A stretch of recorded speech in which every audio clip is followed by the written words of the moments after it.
Bienvenidas, bienvenidos, bienvenides a este su programa favorito de mitología. Buenas tardes, buenas noches a la hora que estén escuchando este programa.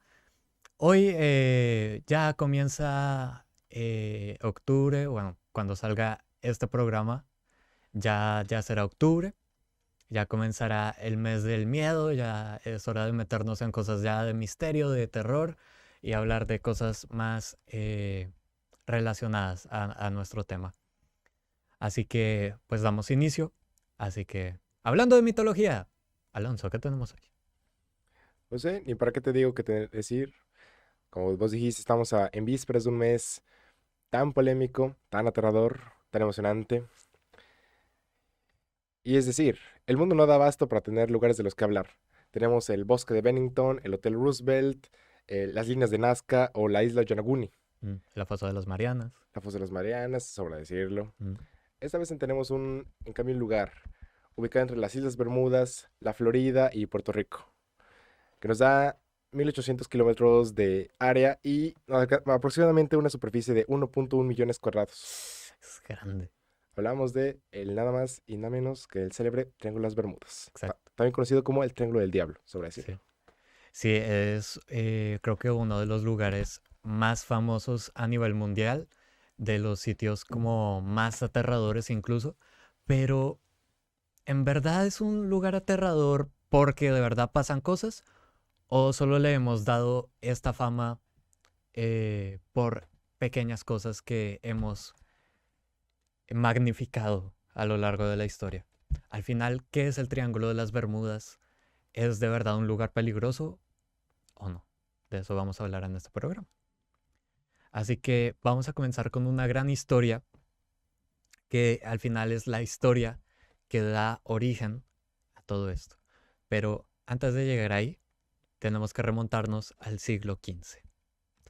Estamos hablando de el descubrimiento de América con Cristóbal Colón y pasa lo siguiente. Cuando él viene, él llega en unos barcos que se llama La Niña, La Pinta y la Santa María. Entonces, él en su diario de navegación comienza a escribir pues cómo van transcurriendo los días. Y uno de estos días se describe lo siguiente. Las brújulas de la Niña, la Pinta y la Santa María comienzan a fallar, lo cual va a ser muy común en esta zona. Los hombres describen que una bola de fuego cae al océano, se apaga y una luz verdosa bajo la superficie del agua comienza a emerger de las profundidades. No se describe si hay una criatura, pero es como que da miedo pensar que Cristóbal Colón anotara eso. Porque, ¿por qué otra razón lo haría? ¿No? Fantasía, realidad, no lo sabemos. Pero está escrito pues en el diario. La tripulación contaba con 90 hombres y se dice que los 90 hombres vieron los mismos fenómenos. Años después, ya siglo XX, comienza una historia que es la más famosa en este tema, que es el vuelo 19. Esto pasa en los años 40, por ahí en 1945, donde 5 aviones desaparecen en el Triángulo de las Bermudas, que en este momento aún no se le daba el nombre.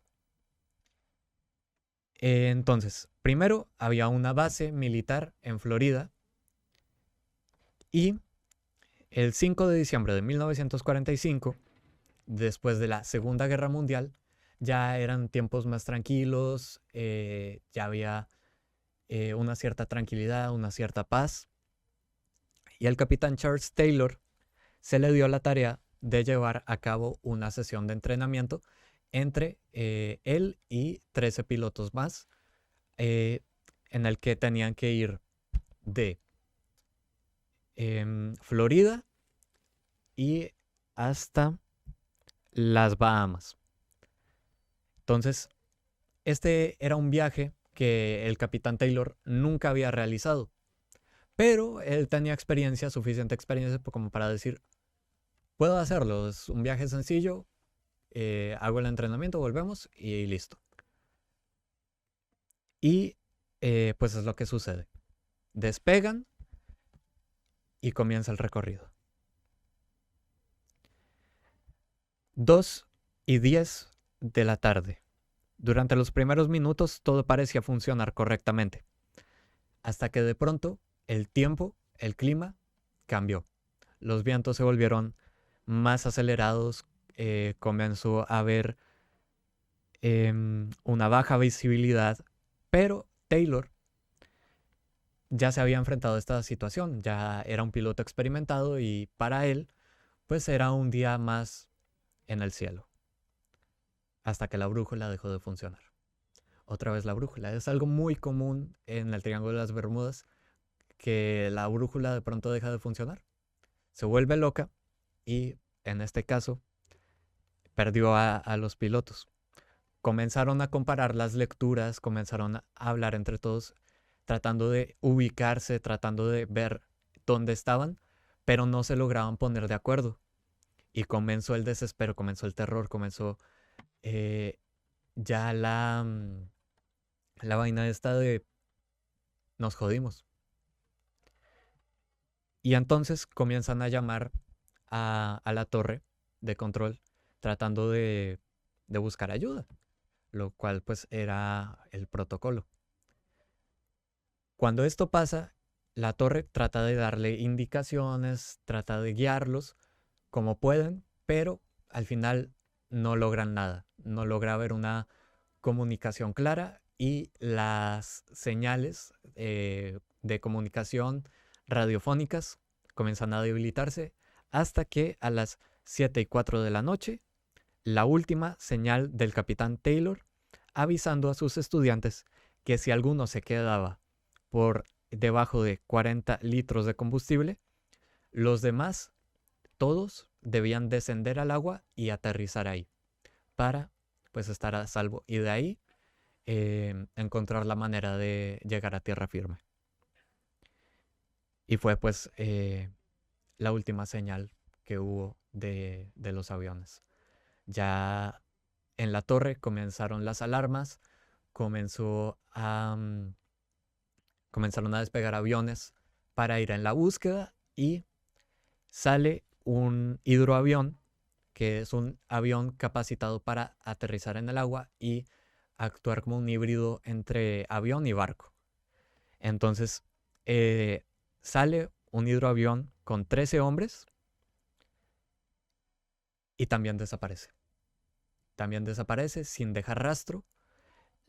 Hay una última comunicación, pero no logran dar con ellos.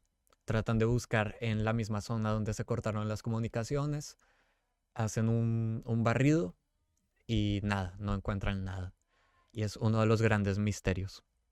Entonces los medios, la prensa se comienza a volver loca, comienzan a enterarse de todo lo sucedido y se comienza a esparcir el rumor y las noticias sobre la desaparición de 13 aviones, de 14, bueno, no, 15 aviones y, bueno, varios hombres. Entonces, comienzan a investigar y se dan cuenta de que no era la primera vez que estos sucesos habían pasado. No era la primera vez que un barco o un avión desaparecían en este lugar. Y comenzaron a darse cuenta de que había 1, 2, 3, 4 y comenzaron a darse cuenta, hay un patrón. 5 años después, en Nueva York, un grupo de periodistas comienza a recopilar todos estos datos. Y se dan cuenta de que algo está pasando ahí. Y pues comienzan a escribir la crónica y todo, ¿no? 1918. El USA Cyclops estaba de regreso a Estados Unidos de un viaje desde Brasil. Cuando llega, manda una señal diciendo que el clima, el tiempo eran ideales y que pues el viaje iba a ser Perfecto. Pero esa fue su última señal, pues el USA Cyclops también termina desapareciendo justo en el mismo lugar. Y ahí nace la leyenda del Triángulo de las Bermudas. Y ahorita vamos a hablar de todas las cosas, de las conspiraciones que hay alrededor. Pero antes tenemos que conocer al creador del propio Triángulo de las Bermudas, de quien le da el nombre y quien lo populariza. Y bueno, Alonso, creo que tú tienes ese dato. Bueno, como bien dices, Josué, llega el punto en que hay que preguntarnos en qué momento cedimos ante el mito, cómo llegamos, cómo toda la historia colectiva se formó. Todo pues, lo podemos llegar al año 1974 cuando el estadounidense Charles Berlitz publicó el libro El Triángulo de las Bermudas, que de hecho fue un éxito de ventas, más Sí, 20 millones de compras en más de 30 idiomas, bastante. donde detallaba cada caso, cómo atribuía todo lo que incluso mencionaba, y esa decir ese dato, que en su momento fue considerada una ubicación ventajosa por sus corrientes favorables y sus vientos beneficiosos. Sí, Era un atajo para el comercio. Desafortunadamente, había un punto negativo. ¿cuántas palabras, cuántas palabras fueron las últimas? Y sí, casos hay muchos. Y bueno, al final, eh, luego de la publicación de este libro, pues la gente comenzó a creer que este era en verdad un lugar maldito, embrujado, como quieras llamarlo. Y pues obviamente esto beneficiaba a la venta del libro porque pues al final la gente con el miedo pues compraba y compraba y pues la editorial nunca tuvo como la iniciativa de decir, oigan, oigan, solo es ficción, pues al final estamos decorando un poco la historia, ta, ta, ta. Nunca se dijo eso, entonces el mito siguió, la leyenda siguió y pues al final dejó de ser ciencia ficción y se convirtió en horror, porque pues la gente ya le temía, tenía mucho miedo a ir a ese lugar, entonces si a alguien le decían, bueno, vamos a navegar en el Triángulo de las Bermudas, uno ya era como, no, demos la vuelta. Pero pues al final el Triángulo de las Bermudas eh, es, no es realmente un punto, no hay como unas delimitaciones que digan, este es el Triángulo de las Bermudas. De hecho, las líneas estas que se hacen para marcar como la frontera, pues son líneas imaginarias que fueron creadas arbitrariamente por el mismo autor, Charles, quien dijo, bueno, yo voy a marcar dónde está el Triángulo de las Bermudas y dijo, listo, Florida, Puerto Rico, Puerto Rico. Puerto Rico, Bahamas. Listo, ese es el Triángulo de las Bermudas. Pero pues al final no hay nada que diga realmente si cruzas esta línea ya tiki tiki. Pero bueno, no es lo único que hay en el Triángulo de las Bermudas, según dicen las leyendas. Hay muchas cosas más de las que hablaremos a continuación. Así que, por favor, iniciemos con el primero de ellos, ya que tenemos a alguien que sabe mucho del tema. Lorenzo, háblanos del mismo Kraken.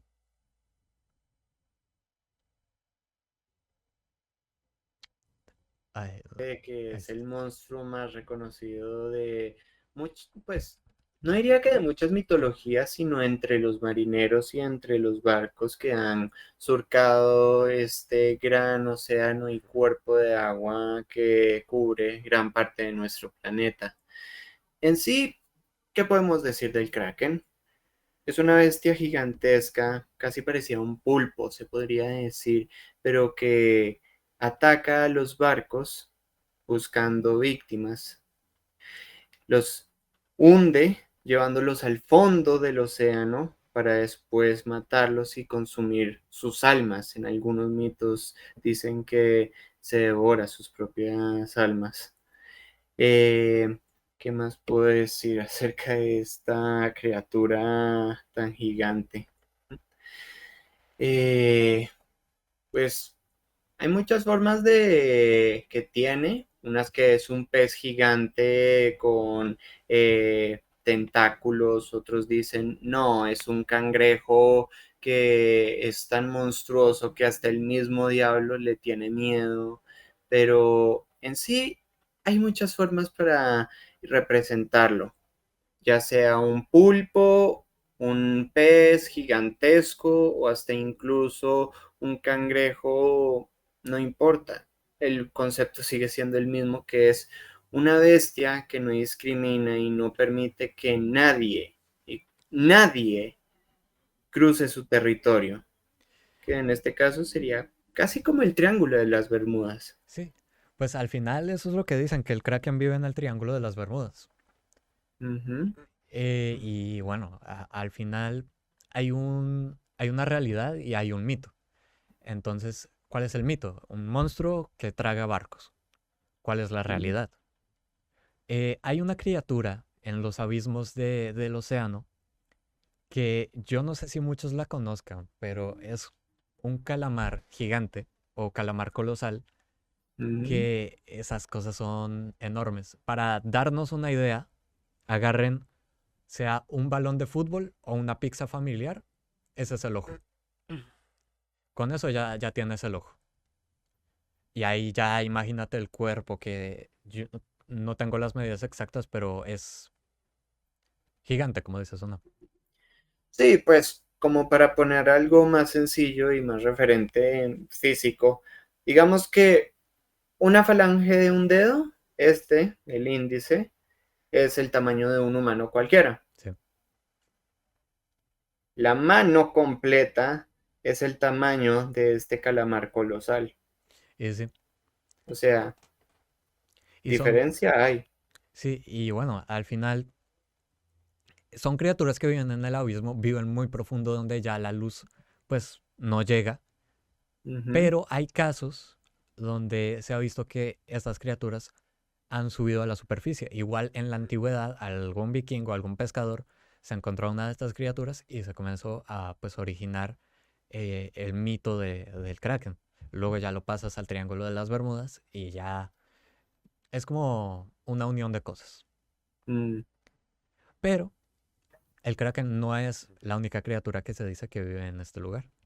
Pues hay una ciudad perdida que se dice que está en las profundidades y que emite como una especie de ondas magnéticas que altera las brújulas y hace que se pierdan los barcos.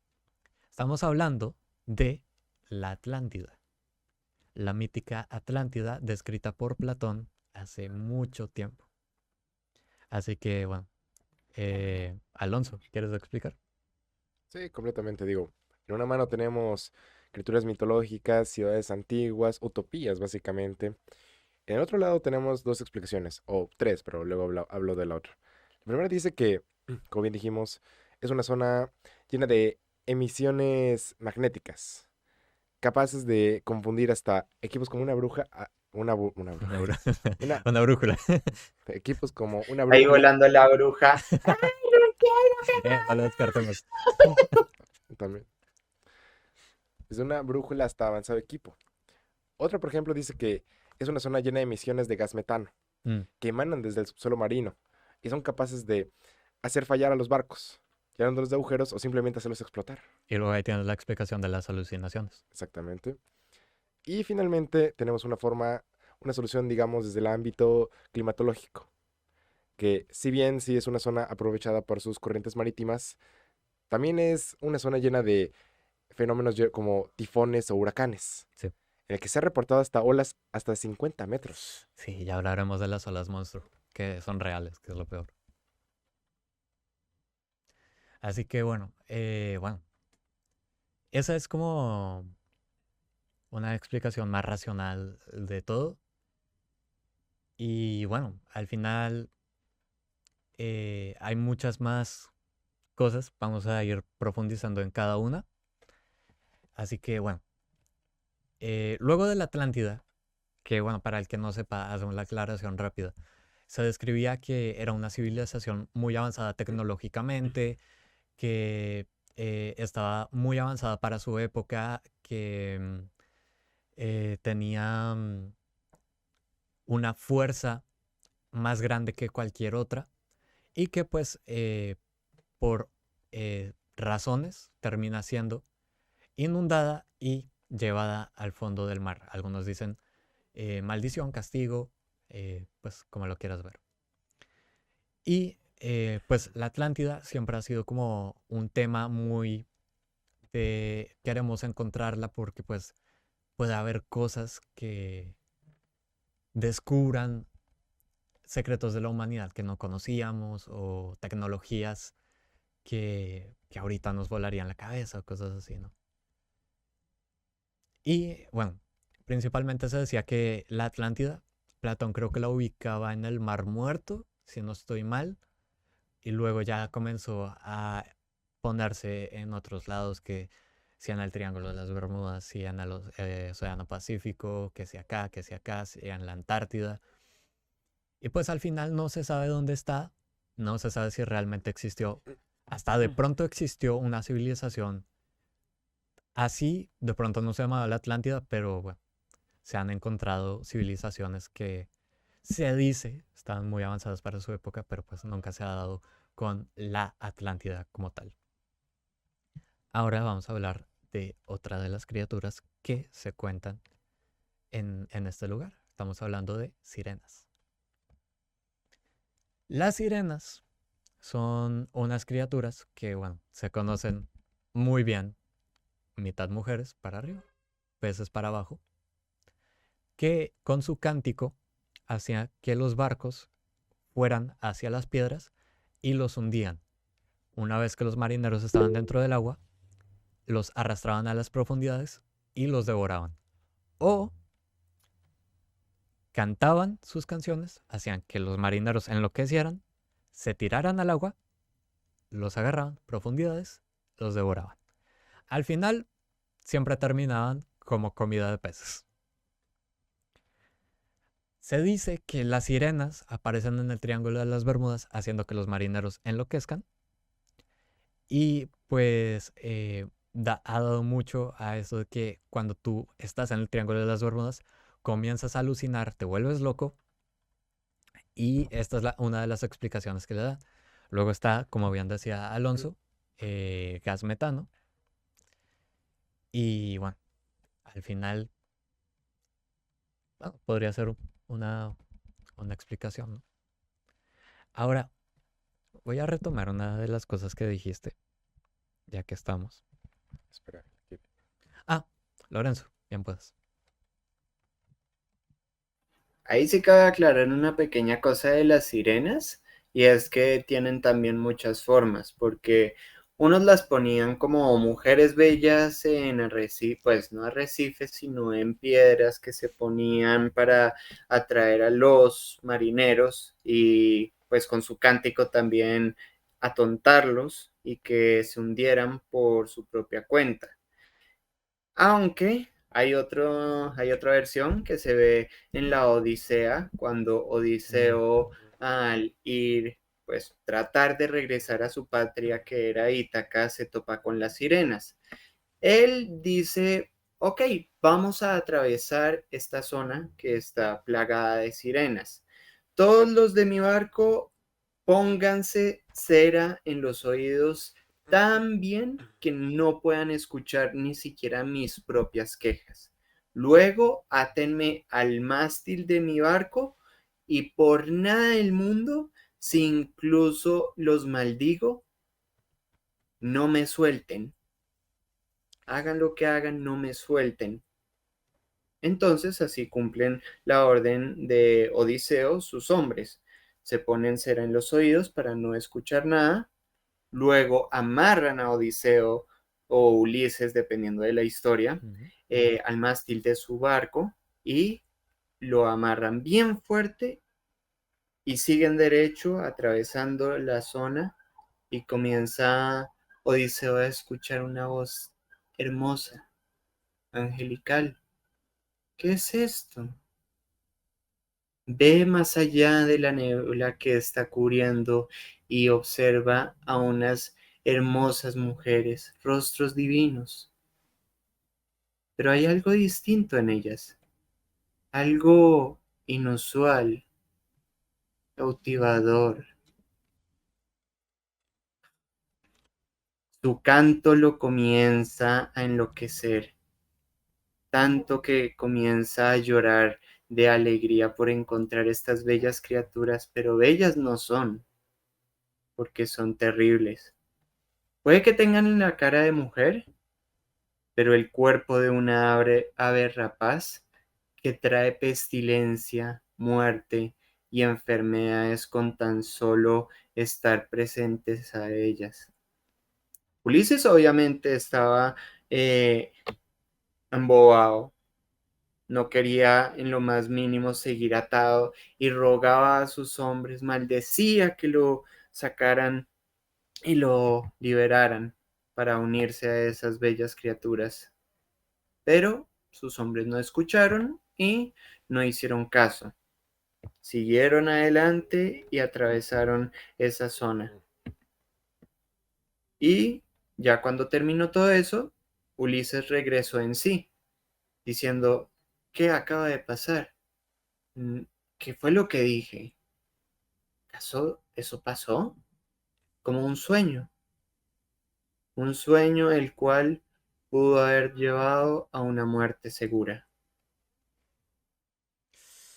Y ahí acaba la historia. La Odisea es muy interesante. eh, se, se la recomendamos leer eh, porque pues al final es una de las grandes historias universales. Mm, Así que disfrútenla. sí. Así que nada, vamos a lo siguiente. Alonso, ¿quieres hablar? Sí, de hecho, algo que quería comentar, José, y Lorenzo, que estás allá, era que también es importante recalcar lo mucho que ha calado el Triángulo de las Bermudas en nuestra cultura, Mm, ya que ha sido objeto de charla e incluso ha aparecido en series o películas. Yo creo que su película más característica que trata solo de eso es Triangle, de 2009, ah, sí. pero también ha aparecido en series reconocidas mundialmente como X-Files o La Dimensión Desconocida, digo, hasta en caricaturas como Pato Aventuras o Scooby-Doo Sí, sí, han sí, hablado en sobre todo ese lado. tema, porque es un tema para el que hablar, ¿no? Sí. Y sí, bueno, ahora vamos a retomar una de las cosas que dijimos anteriormente, las olas monstruo. Las olas monstruo, como bien dijo Alonso, son olas gigantescas que se crean en alta mar, en el océano profundo, que pueden alcanzar ¿cuánto? Hasta 50 metros, si no es que más. 50 metros. Eso demasiado como para imaginarlo. Y pues son olas que pueden hundir las mejores naves actuales incluso. E incluso se dice que el USA Cyclops terminó desapareciendo justamente por esto. Se encontró con una ola monstruo y se hundió. Son olas con muchísima fuerza. Hubo un caso de una estación de petróleo que justamente fue impactada por esta ola monstruo y casi no la cuentan, casi se destruye toda la estación. Se alcanzaron a salvar por poco. Luego también pues realizaron experimentos, hicieron como un sondeo de los océanos y se dieron cuenta de que las olas monstruo no es un fenómeno que ocurre cada tanto o que realmente son muy difíciles de ver. Realmente las olas monstruo son muy comunes y están ocurriendo muy frecuentemente alrededor del mundo. Entonces, claro, eh, antes se pensaba que era una leyenda que pues era ficción, pero no. Están ahí, son muy peligrosas y posiblemente es como la teoría más plausible a la realidad del Triángulo de las Bermudas. Pero pues no es la única, porque pues, eh, ok, explica cómo se hunden los barcos, pero los aviones, las brújulas, aún hay detallitos que pues faltan. Así que bueno, para meter ahí el lado de la ciencia. Luego también pues tenemos que es un lugar donde el clima eh, es muy, ¿cómo se diría? Muy impredecible. Impredecible. Y pues esta impredecibilidad hace que sea muy difícil navegar por ahí o volar por ahí. Y pues el mismo clima trae estos fenómenos que alteran las brújulas, que baja la visibilidad, crea alucinaciones. Y es básicamente esto. Entonces es una conjunción entre agua y cielo que hace que el Triángulo de las Bermudas, o bueno, la zona que está en ese lugar, sea altamente peligrosa. Y ese es el peligro real. Ahora hablemos del peligro más ficcional. Aliens. Ahora sí, ya nos vamos a meter en el tema más popular del Triángulo de las Bermudas, de los aliens. ¿Quién lo quiere explicar? ¿Vas, Lord? Dale, de una Va. vez. Y también tengo una pequeña historia acerca de eso, pero por ahora, vamos por los aliens. Aliens. Ta, ta, ta. Muchos especulan que el Triángulo de las Bermudas se puede decir que es como el lugar más, digámoslo así, avistado por aliens que hacen investigaciones por su cuenta, mirando nuestra vida cotidiana. Otras dicen que hay una base alienígena ahí observándonos. Viéndonos destruirnos a nosotros mismos, mientras nosotros, ajenos a que ellos existen, seguimos nuestras vidas cotidianas, viviendo y muriendo. Y si nos acercamos mucho a ellas, en el caso de los aviones, los barcos y todo aquello que sea de creación humana, se acerca demasiado, es hundido o hasta incluso capturado para hacer experimentos. Hay muchos otros que dicen, y esta es mi parte favorita, que es un portal o una falla dimensional, la cual cuando cruzas pasas a otro universo o a otra dimensión. Y es que hay una pequeña historia que escuché hace mucho tiempo en el colegio. No sé si tú también la Creo que escuchaste. me suena. Creo que ya sé de cuál vas a hablar. Dale, dale. Hace mucho tiempo, por ahí en los años 40, 60, grosso modo, eh, un avión de tripulantes civiles querían ir de punto A a punto B y cruzaron por accidente el Triángulo de las Bermudas. En ellos estaba una familia de tres, dos padres y una hija. Cuando cruzaron, comenzaba a haber una turbulencia, los instrumentos comenzaban a fallar y obviamente la brújula se volvía loca y no apuntaba ni al norte ni al sur, estaba bailando. Esto ocasionó obviamente miedo entre los tripulantes, en especial con los capitanes, pero en esta familia hizo que los padres ocultaran a su hija en una sección del avión y ocurrió un accidente. Chocaron en el océano, acuatizaron eh, y los restos terminaron dispersados en el mar, pero la sección en la que estaba la hija que sobrevivió llegó a una parte del mar que era resguardada por fuerzas americanas. Ahí viene la cosa. Al sacar a la niña, no encontraron una niña, encontraron una anciana de casi 70 años. Y ella les comentó, mi nombre es tal, tengo 6 años y estuve en el accidente. Ah, ella pensaba que tenía 6 años. Pero tenía cuerpo de. Ah, canijo. Una niña de 6 años atrapada en el cuerpo de una mayor de 70. Claro, su cuerpo envejeció, pero su mente no. Ujú. Y qué mal. Lo que para ella fueron unos momentos, para el mundo fueron años. Claro. Uh, Exacto. qué pesado. Uf. Y sí, bueno, ya casi vamos cerrando el tema. Falta explicar uno de los puntos importantes del Triángulo de las Bermudas, que es la parte más fantasmal, Se dice que los barcos y la tripulación que se ha hundido regresan a la superficie en barcos fantasmas y actúan como piratas. Invaden las naves, se apropian de ellas, hunden em, hacen que el destino que ellos sufrieron lo sufran otros. Y se cuenta que hay muchos barcos fantasmas en el Triángulo de las Bermudas y que se les ve navegando por ahí. Luego también hay otros barcos que aparecen sin la tripulación y nadie sabe exactamente qué pasó. Simplemente está el barco a la deriva, pero nadie sabe qué pasó con la tripulación. Solo desaparecieron. Luego van a ver los registros, no hay información. Así que nada, eso fue el Triángulo de las Bermudas.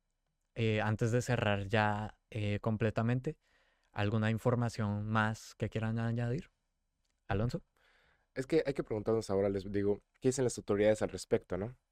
Bueno, les cuento lo más rápido que pueda. Dale. La costa de Florida es la zona más activa en un cierto fenómeno, en una manga marina, también llamada tromba de agua. Mm, Son columnas giratorias de aire húmedo con vientos de más de 200 kilómetros por hora, capaces de engullir naves como si nada, tanto aeronaves como botes. claro. Es por eso que la Guardia Costera, la Administración Nacional Oceánica y Atmosférica de los Estados Unidos y incluso las aseguradoras marítimas como Lloyd's no atribuyen ningún crédito a supersticiones o a conspiraciones a esa zona. No, todo accidente lo culpan al mal tiempo o a errores humanos.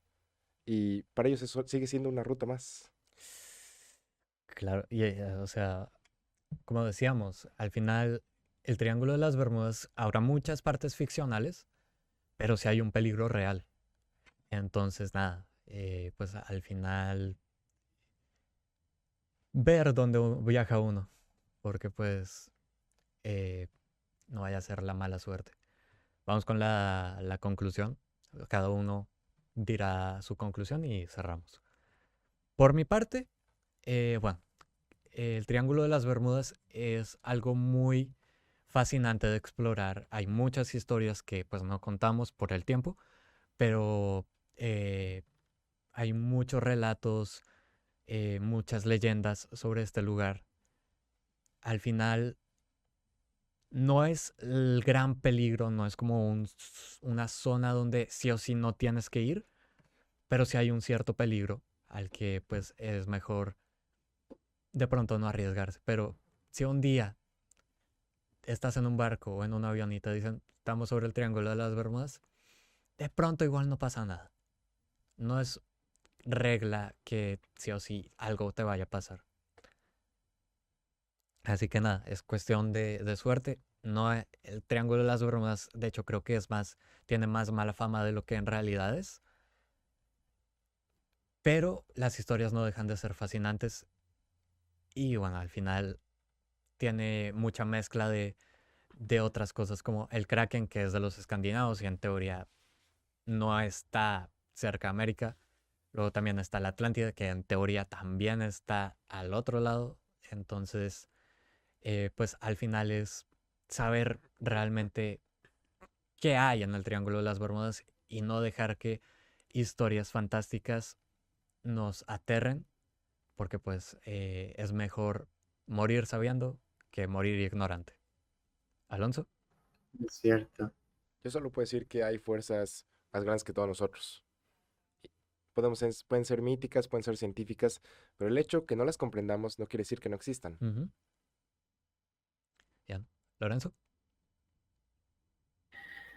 Pues yo también estoy de acuerdo con Alonso, solamente porque no sean o no tengan razón de ser, o más que no tengan una forma, no se puedan ver o hasta incluso no tenga como una ley que las siga, no significa que no existan.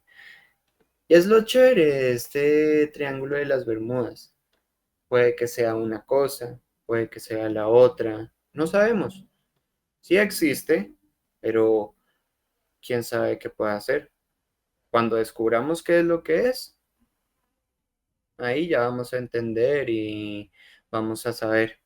Y como dijiste, Joshu, mejor morir sabiendo que vivir en ignorancia. Sí, sí. Bueno, si quieren que haya una segunda parte, déjenlo en los comentarios porque pues aún hay muchos relatos que podríamos contar. Recuerden darle like, importante, suscribirse, que nos está yendo bastante bien en números, les cuento. En vistas también, entonces pues seguir con la dinámica. Recuerden compartir si tienen amigos que les gusta el tema y sigamos creciendo en esta nueva y hermosa comunidad de mitología. Recuerden que tenemos libros en wattpad.com/josuesolorzanoj y los sábados hay canciones creadas con inteligencia artificial que están quedando bastante bien. Sin nada más que decir, que suene el cuerno del fin del mundo.